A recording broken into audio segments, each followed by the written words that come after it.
Before I get into the trailer checks, show you that, I wanted to show you what I used to bleed the brakes with. This is the setup I made. It's a quart jar with two hoses going into it. One hose goes to a hand vacuum pump,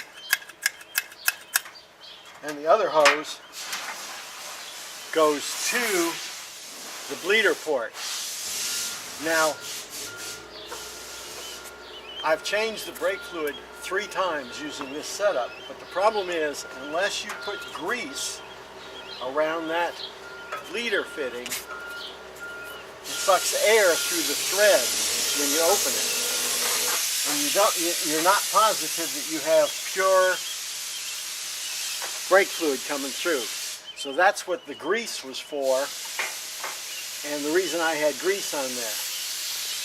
And Jill would stay up front with a funnel and make sure to keep the whole system full. Wanted to go over the checks with you that I do on the trailer at every single stop, whether it be gas or a rest stop, whatever.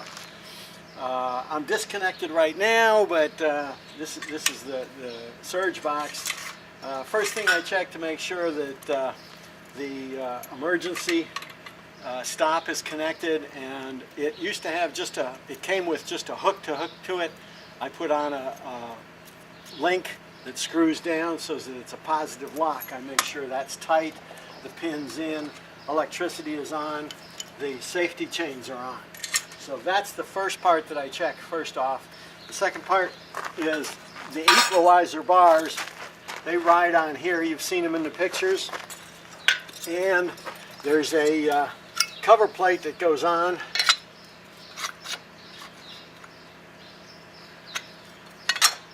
That makes sure that they stay in place. I've lost one, so I now use safety wire, and I actually go through the hole and I safety wire to make sure that that stays on.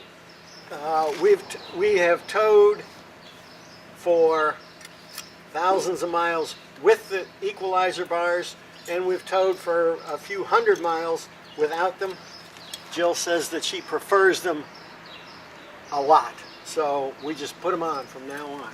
So that's the first thing I check at every stop.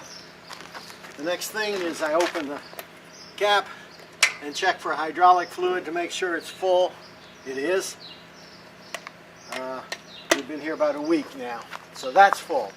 The next thing I start to do is I go back to the tires. First thing I do is a visual inspection of the tires to make sure they're all right. I then, if we've been rolling, I go ahead and I grab the bearing here. These are vault bearings. I grab a hold of the bearings and I hold each one. I'd like to say I hold it 10 seconds or 15 seconds. That's not really the case. What the case is I hold it to make sure that I can hold it as long as I want to without hurting my hand, which means that they're not heating up. Once I've checked that, I come around to the inside and I check the inside. The 2 front wheels have brakes on them. So when I get on the inside, I check the brakes first off. I look for any fluid coming out of here. I check, feel underneath here, and then I actually feel the brake pads themselves, the calipers, and they're warm usually, but not hot. I don't usually touch the brake discs because they become very hot if you've braked at all. So I go around and I do that to each and every tire. So once I've physically felt all the bearings and checked everything, we go ahead and take our brake, do whatever we're going to do, fill up with fuel. Then I take my tire pressure indicator. I've got a digital one and I've got a manual one. I usually use the manual one most of the time. I go around and I check the pressure on every tire.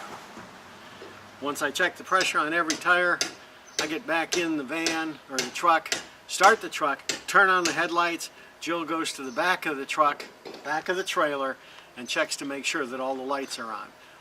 and that the left flasher, right flasher, and emergency flashers work. We do all of these checks on every single stop. Now, something interesting,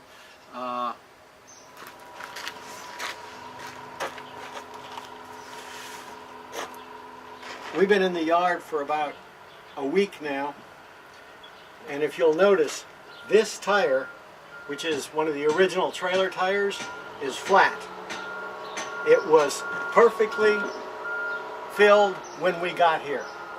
We've got thousands of miles on the tire, and now it's flat after sitting here for a week for no discernible reason, not going down the highway, not doing anything. So just because your trailer sits doesn't mean that the tires are always good. The other thing that I mentioned that I wanted to talk more about tires in that last video was that the trailer guys are all telling me, a number of people are telling me, that if you have trailer tires that are over 5 years old, even if they have never rolled a mile on the highway, they need to be replaced. So that's information for you to have at hand. Decide whether or not you want to use it. Okay, that's it. That is my checks of what we do on the trailer. Now, I am not the expert, and I'm not making this video proposing to be the expert. If I'm doing something wrong, or you think there's a better way of doing something, or you know something that I'm not doing that I should be doing, please comments down below, or better yet, make a short YouTube video and show me what I'm doing wrong, or show me what I should be doing that I'm not doing. Thanks for watching.